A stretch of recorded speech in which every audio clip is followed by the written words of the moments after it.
Pom Pom maker and open it up on one side.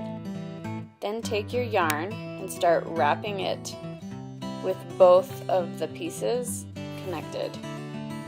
And you're going to wrap it really, really well, because the more you wrap it, the more full your pom-pom will be.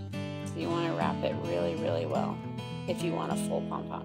Then you close it up and open up the other side, and you don't even need to stop and trim it. You just keep going and keep wrapping your pom-pom maker until it's really, really full. Then you're going to want to close it up and take your scissors and trim the pom-pom or the yarn open along the track, and then take a longer piece of yarn and tuck it up into that track and cinch it up all the way inside really tight.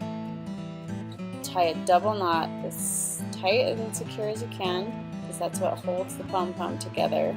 And you can break it apart and trim off the excess, and there's your pom-pom. It's really, really simple.